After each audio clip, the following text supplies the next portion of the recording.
أعوذ بالله من الشيطان الرجيم. بسم الله الرحمن الرحيم. الحمد لله رب العالمين، نحمدك يا ربنا كما علمتنا أن نحمدك، وإن كنت في غنى عن حمدنا لك، لكنها منة مننت بها علينا أن رضيت لنا أن نحمدك.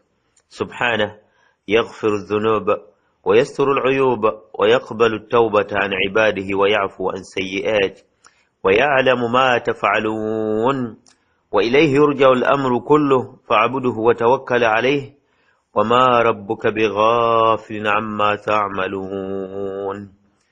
وأشهد أن لا إله إلا الله وحده لا شريك له، القائل في الحديث القدسي الذي رواه أحمد والطبراني وصحح الحديث الشيخ الباني: حقت محبتي للمتحابين فيا، وحقت محبتي للمتواصلين فيا، وحقت محبتي للمتناصحين فيا، وحقت محبتي للمتزاورين فيا، وحقت محبتي للمتباذلين فيا، المتحابون فيا على منابر من نور يغبطهم بمكانهم النبيون والصديقون والشهداء.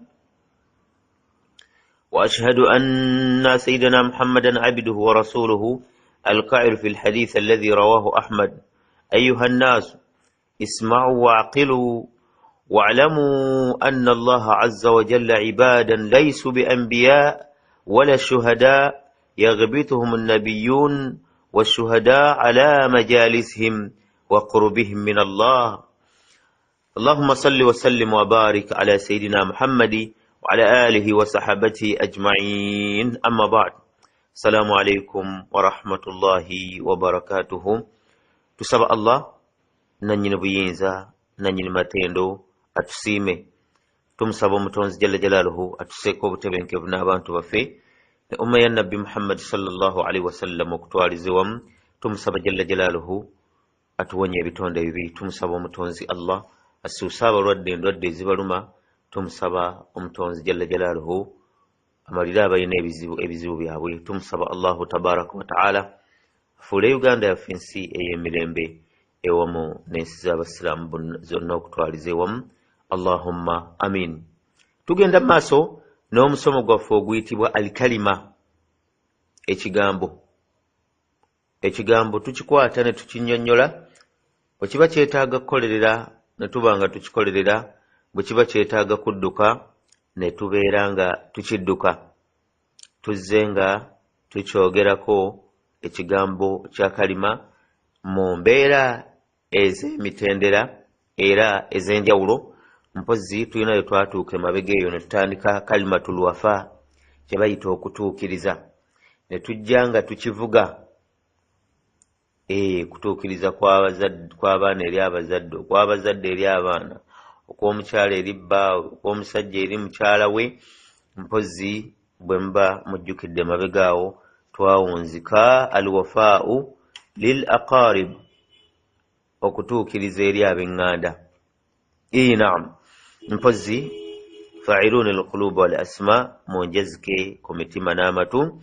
Tugenda ate kubanga tukikwatako mu ngeri ndala. Naam, walakin ma'a naw akhar ala wa huwa alwafaau lisadiq. Tugenda okulaba okutuukiriza eri omukwano. Subhanallah, ekyewuunyisa nti embeera zonna ze tuzze twogerako yenze naawe. Bwe tuba twogera ku bazadde, bwe tuba twogera ku baana, bwe tuba twogera ku b'eŋŋanda, bwe tuba twogera ku bafumu, tuba twogera ku b'emikwano, teri abuuka waawo, teri abuuka. Beffe y'ensonga lwaki tutwetaaga okubeera nti ebigambo bino tubiwuliriza nnyo, ate ne tutakoma ku biwuliriza, wabula twetaaga ne tubitegeera nnyo, ate ne tutakoma ku bitegeera nnyo, wabula ne tubeera nga ne kiba nga kitulumiriza okubeera nti tubiteeka mu nkola, olw'ensonga nti beffe teri mulala wabula ekikulu kya byonna kubeera nti olongoosa sayidi yo.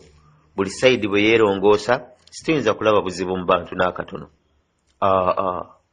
Nti omwana amanyi kiki amanyi ateekwa kweyisa atya eri bakadde abakadde ne bamanya bateeka kuyisa batya omwana waabwe. Omusajja n'amanya nti ateekwa kuyisa atya mukyala we. Omukyala n'amanya nti ateekwa kuyisa atya bba obooluganda. Buli omu n'amanya nti ateekwa kweyisa atya eri muganda we. Ab'emikwano buli omu n'amanya nti nteekwa kweyisa ntya eri mukwano gwange. Billahi alaikum, tuyinza okulabayo obuzibu mu duniya muno nga ffe abasiraamu? Ansi eri nti nedda. Obusiraamu bwatutemera empenda, wabula tugenda ne tukola ensobi ne tukwata empenda ezitali busiraamu ze bwatema. Kale amagga ne gatufumitira eyo, kubanga obusiraamu empenda ze bwatema ze mpenda eza namaddala. Temuli maggwa, temuli binnya, temuli buzibu bwonna, wabula tugenda simanyi lwaki ne tukwata empenda endala ne tubeera nga ebituviiramu si birungi.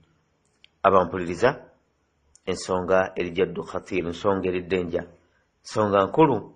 Wallahu asalu an yaj'alani wa iyyakum mimman yastami'una alqawla fayattabi'una ahsana. Saba Allah nze nammwe atteekemu abo abawuliriza ebigambo ne babeera nga bajjamu ebisinga okuba ebirungi.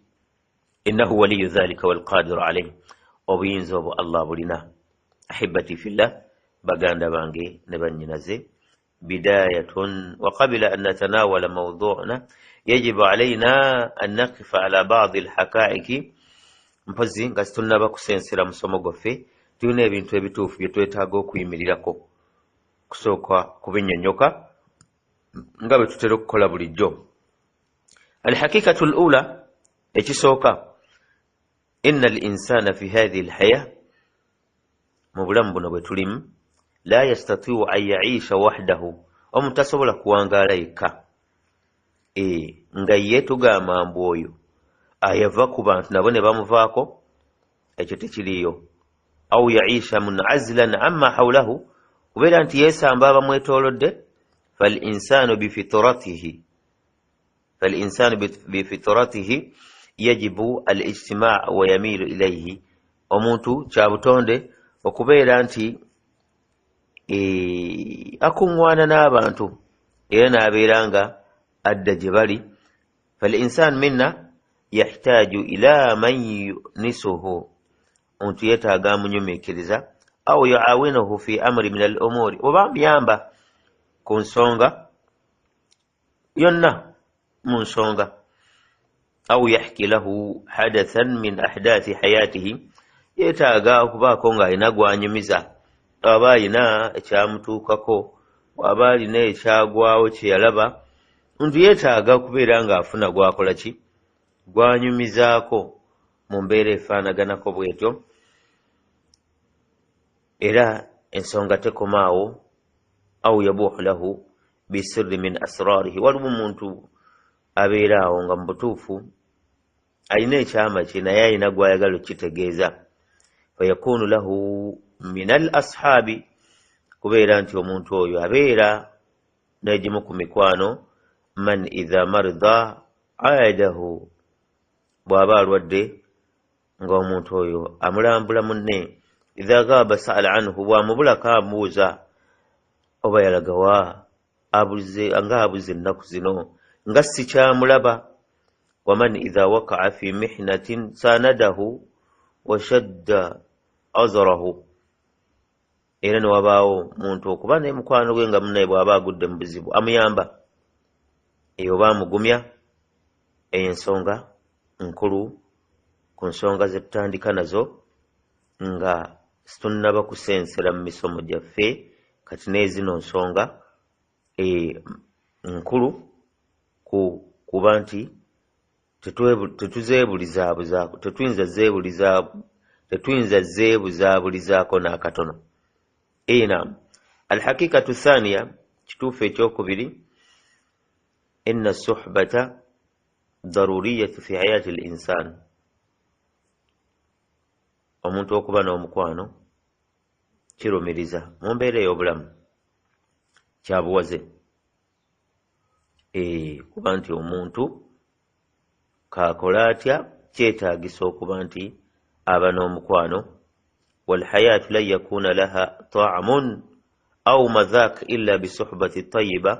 mpozi obulamu okuwoomerera obulungi era nga tekisoboka kuba okujjako nga ddala omukwano mulungi. لأن الصديق الحقيقي هو بمثابة اليدين. omukwano ogwannama ddala gwe tugamba nti ddala mukwano gwesiimisa, embeera zaagwo zifaananako nga bw'olaba emikono gyombiriri. taksilu ihdahuma al ukhra, ogumu gunaaza gunaagwo. وكل من الصديقين يجد أخاه عونا له في السراء والضراء. mikwano ejannama ddala emirungi ogisinkana nga omu ku munne abeera muyambi gy'ali mu mbeera ez'amasanyu n'ez'obuzibu. بل يتعدى هذا الأنس إلى الحياة الأخروية في الجنة. mpozi embeera eyinza okuyitawo omukwano ogwo ne gubeera nti gusisinkana mu jjana ya Allah. دار الهدى التي قال في أهلها. Allah yogera ku jjana ng'ayogera ebigendo gibeeramu era n'ayogera n'abagendo gibeeramu. Allah agamba mu surat al-Hijr aya 5:7 ونزعنا ما في صدورهم من غل.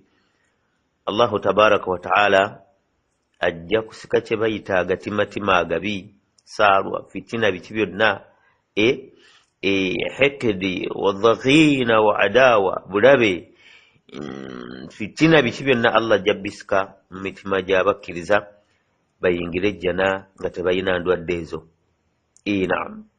ونزعنا ما في صدورهم من غل إخوانا على سر متقابلين. bajja kusinkana abantu mu jjana nga bonna beetunula mu byenyi nga masanyu myereere, nga masanyu mmereere, si bye bino ebyakabwa nango n'osanga oli ng'awanda munne agamba oyo bwe musisinkana, buli omu akwata lirye, siyinza kutambula naye, n'osanga abantu nga beewalana mu mbeera etategeerekeka. ebyo byakuno ku nsi, mu jjana tebigenda kubeerayo. Allah ejjana ye tagenda giyingiza ba mitima mirwadde, agenda kumala ginaaza nagitukuza. kale no obwa sseruganda obwo oba omukwano ogwannama ddala guyitawo ne gutuuka mu jjana, anti gubeera guyimiridde ku mpagi zeeze ezannama ddala za bukkiriza. olitasika bwe tuba twogera emikwano wano nti buli mukwano tugwogerako, kubanga emikwano ginitambulira mu mbeera za mirundi ebiri. Naam. waliwo be bayita ashabu su, waliwo be bayita emikwano emibi, ne wabaawo n'emikwano emirungi. emikwano emibi gisika gizza ku sayidi mbi, ng'era emikwano emirungi bwe gisika nga gizza ku sayidi ennungi. bwe tuba twogera wano era nga tukubiriza tutegeeza emikwano egyo egiri ku mulamwa, emikwano egyannama ddala. oli bw'atagamba nti ffe bategeeza nga munaye omukwano gwabwe bukaba, omukwano gwabwe njaga, omukwano gwabwe bali awo bidongo. kola ki? embeera ezo tumanyidde ddala nti bangi b'osanga nga wallahi baagala natuyotolaba nga kugamba naye ng'ekibagatta bwonoonefu, abo omukwano gwabwe guba gwa bulimba. era enzigwa gye gutera okuggwamu eba yaggete, eba yaggete, kuwakula mbuto, kukola byambyono bibayingiza makomera. kola ki? egyo emikwano obusiraamu bukubiriza gyewala. abampuliriza tuli ku bantu tubaako bye tunnyonnyoka nga situnayingira mu musomo gwaffe munda. alhakikatu thalitha, ekituufu ekirala namba 3, anna suhbata laha fawaid adida. omukwano gulimu emigaso egiwerera ddala. ahamiha, egisinga obukulu ku migaso egyo, al intifaau bilmaali aw iljah, omuntu asobola okufuna mu mukwano gwe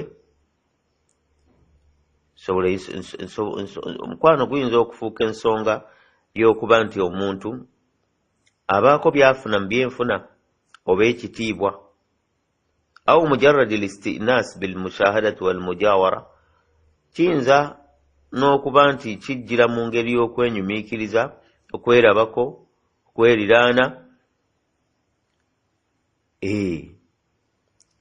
era mugirala emigaso egifunwa mu mikwano al-istifadatu min al-ilmi wal amali mukwano omuntu asobola okugufunamu byokuyiga asobola okufunamu ekyokukola ekimu ku migaso emirala ku migaso gye tufuna mu mukwano al-istifadatu min al-jah tahassunan bihi an idha'i man yushawwishu al-qalb wa yasdur an al-ibada mulimu emigaso egiyinza okuba nti omuntu agifuna ku bwe kiba nga kitiibwa okubanga asobola okuba nti omuntu ono gwakwanaganye naye wababeera nga embeera zaabwe zitambulira ku mulamu ogwannamaddala nga bwe tugambye kisobola omukuuma okubeera nti awonya ebinyiizonyiizo n'okusumbibwa omutima gwe kubeera nti nno afuna ebizibu ebitali kimu wano nawo twetaaga okwegendereza bino byonna tugambye tubyogerera ku njoga tubitegeereza oba tubinnyonnyokera ku mbeera ez'omulamu ogwannamaddala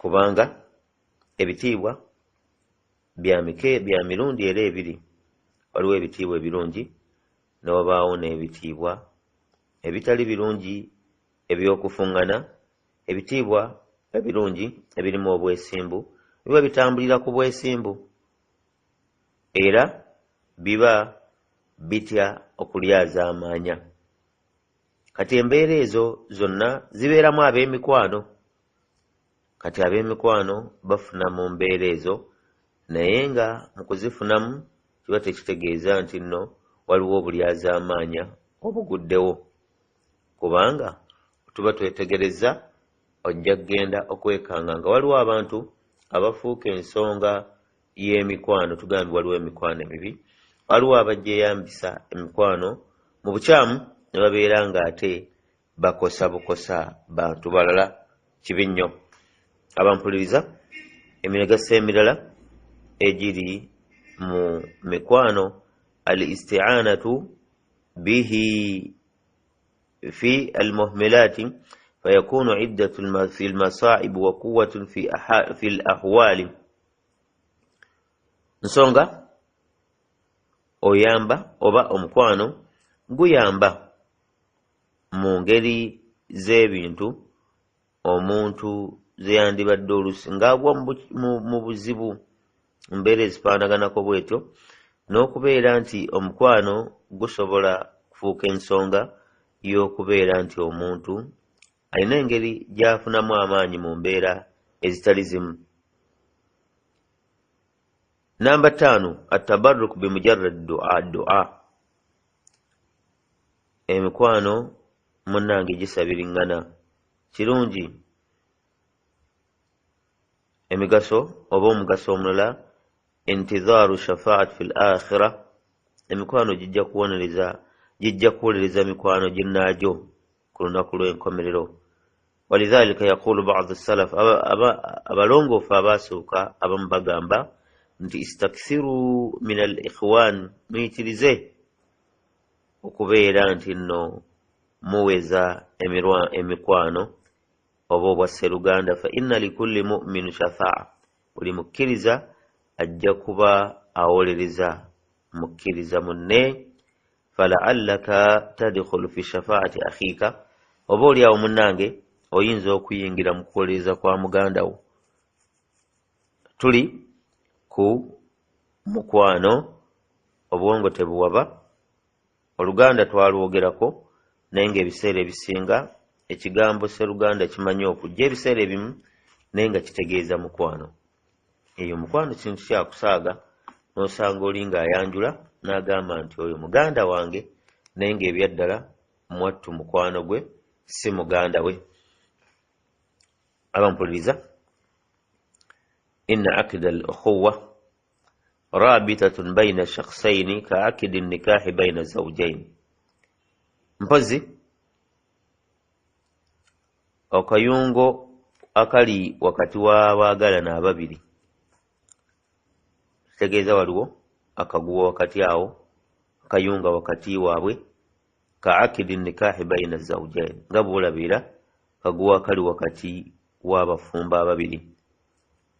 وكما يقتضي النكاح حقوقا يجب الوفاء بها قياما بحق النكاح، ng'obufumbo bwina embeera ezibwetololerako kuba nti buyimirirawo mu butuufu bwabwo. fakadha aqd al-ukhuwa fakadha aqd al-ukhuwa, era nabwe kityo obwasseruganda bwe bubeera. nga bw'olaba obufumbo tugambe waliwo akaguwa kagira kagatta wakati awo.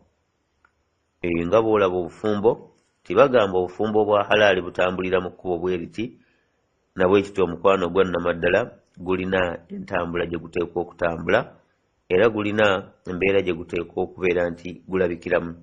fahunaaka hukukun yajibu lwafa biha tijahu sadiq, waliwo rights oba ebivunaano ebyetaaga okutuukiriza eri ew'omukwano. buli twogera omukwano tuba tutegeeza munno oba ggwe. naam, fata'alaw ma'i nata'arrafu ala hadhihi al-huquq wallati yajibu al-wafa' biha lis-sadiq, mujje tulabe ku bivunaano ebyo ebyetaaga okuba nti omuntu abituukiriza eri mukwano gwe. al-haqqu al-awwal, hakku esookera ddala husnu al-khuluq, empisa ennungi. omukwano kasita gubulamu empisa ennungi tegubandaala, era guyinza okuggwera mu mpalana. naam, لقد نبهنا رسول صلى الله عليه وسلم أنه ينبغي أن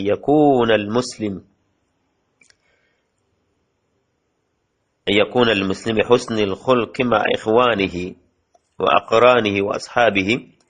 ombaka yatubuulira n'atugamba kigwana kuba nti omusiraamu yeeyisa bulungi ne baganda be ne baabeera nabo n'emikwano gye. fakad awsaana fi shakhsi abi dharri, mbaka yatulaamira nga ayitira abi dharri radiyallahu anhu, hadisi erimu Tirmizi ne Ahmad. anna rasula sallallahu alaihi wasallam qaala, ombaka wa Allah yagamba, newakubadde yali agamba sahaba oyo, wabula abi dharri naye yali ategeeza ki? yali ategeeza umma yonna. ombaka yagamba ittakillah haythu ma kunta, tya Allah wonna w'oba oli, wa atbi'i sayyi'ata alhasanata tamuhuha, obeerenga ekibi gobereza kirungi. wa khaliqi nnaasa bi khulqin hasan, kolegana n'abantu bulungi, kolegana nabo na mpisa nnungi. naam, mpisa nnungi kintu kikulu. wa maana khaliqi nnaasa bi khulqin hasan, weeyise bulungi ku bantu, ay amiluhum muamalatan mardiya, amakulu kolegana nabo enkolegana eyeesiimwa. wa ashiruhum bilma'rufi ma'asharatun tayyiba, beera ng'owangaala nabo bulungi. washarikuhum amalahum wa alamahum, beera nabo mu mbeera ez'obulumi ne mu mbeera ennungi. wasalimuhum fi lmawatin allati tuhsinu fiha almusalama, beera wa mirembe gye bali mu biseera ebyetaagisa okuba w'emirembe, oba mu bifo ebyetaagisa okuba olabikiramu na mirembe myerere. wajamiluhum fi l-umur allati tuhsinu fiha almujamala, obeere ng'obawaanawaanako bwe kibeera nga kyetaagisa. omuntu alina ekirungi kyakola, omugumye ku kyo, omwebaze kirungi ekyo kyakola, omulage nti kyakola kirungi. naam, situgamba kuno okuwaana okutaliiyo, muntu n'awaana omuntu byatali. waliwo hadisi yayogera Ibn Majah ne Tirmidhi ne Ahmad ngeva ku Usama mutabani wa Sharik agamba nti qulna ya Rasulallah, twagamba omubaka wa Allah makulu bambuuza ma khairu ma ata al insan, bulungi ki kugamba obwaweebwa omuntu. Qaala sallallahu alaihi wasallama, omubaka n'abagamba al khulqul hasan, n'abagamba empisa ennungi. Kitegeeza nti omuntu alina empisa ennungi abeera kyengera kyawaniridde. Naam. Alhaqu thani, ekivunaano ekyokubiri omuntu kyasaana kubeera ng'akirabikiramu nakyo oba akyeyisa nakyo eri mukwano gwe, satru uyubul ikhwan, kubikka obumogo bwe. Naam. فمن وفاء الصديق لصديقه, kutuukiriza kwa mukwano eri mukwano gwe, an yastura alayhi uyubahu, okubeera nti abikkirira obumogo bwe.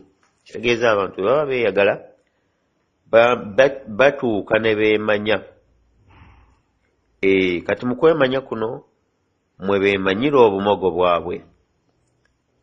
Kale nno mu kutuukiriza okwannamaddala omukwano eri mukwano gwe, okubeera nti abikkirira obumogo bwe. Fala yakhilu ahadu min al-uyub, ebyannamaddala teri gwe tuyinza kugamba mbu ye talina bumogo. Ekyo tebakikulimbanga. Abantu batambulira mu bumogo. Ensonga lwaki omusajja gwe bayita Ibrahim bun Adham, omusajja oyo abantu bagenda ne bamubuuza lwaki tusaba Allah nga tatwanukula, naye ebimu ku bintu bye yabagamba kubeera nti nsonga kubigaana okuba nti edduwa zaabwe zaanukula, yabagamba nti wanshagaltum biuyubi nnaasi wanasaitum uyubakum, mugenda ne mufuuka bize ku bumogo bwa bannammwe ne mwerabira obumogo bwammwe. Wallahi osanga omuntu nga ye sayidi ye alaba yatereera, wabula nga ali awo kuwalampa banne ttaka bidongo, naye ng'ebyannamaddala kamugo akaba kakulembedde ku bumogo bw'omuntu oyo keeko kennyini ak'okubeera nti nno akamwa ke tekasirika ku banne, abeera awo yamanye ebyono, yamanye ebyolya, mbeera enakuwaza kubeera nti esisinkanwa mu basiraamu. Kibi nnyo omuntu n'obeera nga buli lw'osinkana munno oba lw'osinkana banno ojjukira bumogo bwa banno. Kibi nnyo. Ebyo nno bye bimu ku bintu ebirya emirimu gy'abantu. Nga bw'olaba omuliro gugaaya enku, waliwo ebintu ebibiraawo nga byo birya hasanaati z'abantu, n'ekyo mwe kigwa ekyokubeera nti gw'oli awo javunya banno, kuba Allah takyagala. Ate ekintu Allah kyatayagala kiba kyonoona emirimu. Kale oba guba muze oba kiba ki, omuntu omusanga nga mubasaaze gy'ali afaanana busiraamu bwereere, sayidi zombi, ayinza okuba mwami oba mukyala, naye nga mu butuufu akamwa ke tekakoowa kubeera nti nno kawalampa banne, kubeera nti nno kageya banne, kubeera nti nno kwegamba kali awo kali mu kusengejja, kubeera nga kasengejja ono kino ono kino ono kino ono kiri. Kibi nnyo. Tusaba Allah tutaase abampuliriza ebimu ku bintu omuntu byetaaga okubeera nti atuukiriza eri mukwano gwe. Ekisoose tulabye husnul khuluq, empisa ennungi. Ekyokubiri kubeera nti abikkirira obumogo bwe. Falwajibu ala almuslimi tijaahu sadiqihi an yastura uyubahu, ekyo nno kirumiriza kuba nti omuntu abikkirira muganda we. Hadisi eri mu Muslim, anna rasula sallallahu alayhi wasallam qaala, omubaka wa Allah yagamba, waman satara musliman satarahu llahu yawma alqiyama, omuntu abikkirira musiraamu munne Allah ajja mubikkira ku lunaku lw'enkomerero. Olunaku lw'enkomerero lujja kuba lunaku luzito nnyo. Allah yaloogerako n'agamba nti yawma tubla sarai, lunaku lwakwekula byama. Naye Allah bw'anaaba akubikkiridde tulaba nga kijja kuba kya bbeeyi. Ebintu bijja kuvaayo bidde kungulu. Bantu bonna abakola katemba ku duniya kuno, abamu balogo, abamu babbi, abamu baki, ebyo byonna bijja kweyoleka. Mu kaseera omuntu waalibeera nga tayagala kujjukirayo kintu na kimu ku byambyone bye, we bijja okuviirayo. Naye munnange abaakitegeera be abalwana okubeera nti n'ebintu biggweera ku nsi kuno. Kwe kuyitiriza okutya Allah, kwe kuyitiriza okumusaba okusonyiwa, kumusaba ti Allah nsonyiwa ebyansobako, nga mwe muli n'okubikkirira basiraamu banno. Man satara musliman satarahu Allahu yawma alqiyama. Omuntu abikkirira musiraamu munne, Allahu tabaraka wa ta'ala ajja mubikkirira ku lunaku lw'enkomerero. Amaana, seera tekituuse. Amaana al awaan, seera tekituuse okubeera nga abantu bakyuka, kubeera nti nno ebintu babitambuliza mu makubo gaabyo. Oyagale munno obe mu mbeera eno y'okwagala obwagazi okubaza. Waliwo ababaza emikwano, wallahi kasente oluusi kaabaza, naye ng'embaza gy'akabazaamu tejjidde mu mukwano gwa nnamaddala. Kyawukana n'okuba nti omuntu abadde mukwano gwo ng'alina obusobozi, oluvannyuma n'akuyamba olw'ekyo, wabula nga tozze mu mukwano olw'okuba ekyo ekikuleese. Eyo abantu bakwana abantu olw'ensonga bweggwaawo aba takyamumanyi. Kibi nnyo. Abampuliriza bwe tuba twetegerezza olwaleero,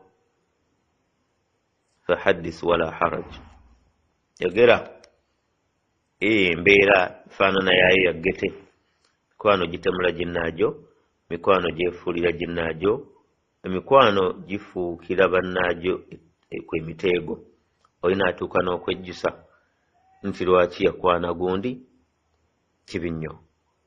Nti awo omuntu oyo wallahi senga nategeera nandibadde simukwana, ng'alumusuddemu. Abamu baavuwaza, abamu bafuukidde bannaabwe ensonga z'okuyingira amakomera, abamu babafuukidde ensonga z'okwawukana ne bakyala baabwe, abamu babafuukidde, subhanallah, kibi nnyo. Mpozi bwe tuba twogera mu lulimi luno, buli sayidi tuba tugitegeeza. Nowakubadde ebigambo bijjidde nnyo nga bijjira mu njogera eri ku basajja, wabula ne ku sayidi y'abakyala tuba tubategeeza. Mukyala munno oyo mukwano gwo weeyisa bulungi gy'oli, nga bwe tuli ku basajja okweyisa obulungi eri mukwano gwe musajja munne.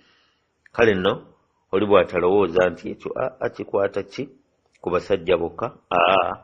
Bwe twogere no ku basajja tuba tutegeeza nammwe ku sayidi ey'abakyala. Ate ye ebyayo biba bizibuzibu nnyo, kujjako Allah gw'abeera asaasidde.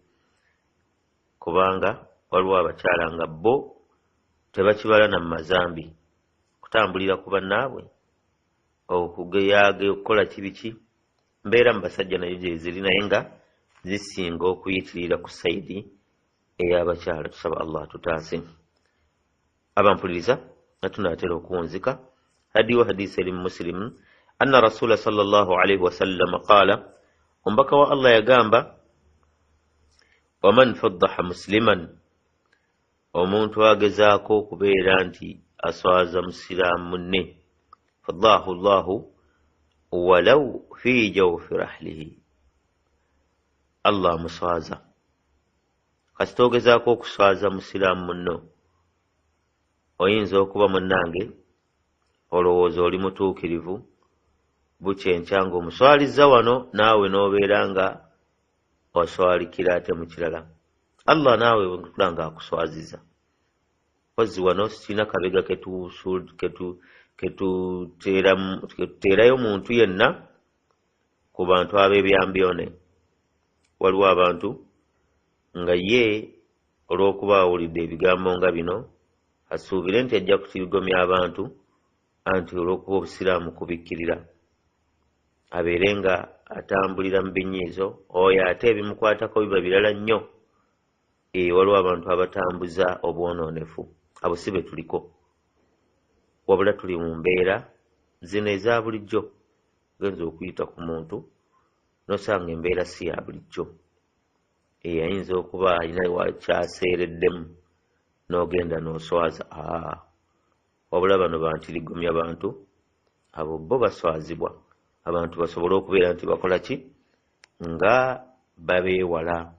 Naam, tuwunzike n'obugambo bw'omutontomi ono ng'agamba nti lisaanuka la tadhkuru bihi aibu mri'in fakadhalika ayubu walinnasi alsina wa ainayka in abdat ilayka musawi'an aw masawi'an fasunha wa kul ya ayuni linnasi a'yuni وعيش أو وعاشر بالمعروف وسامح من اعتدى وفارق ولكن بالتي هي أحسن.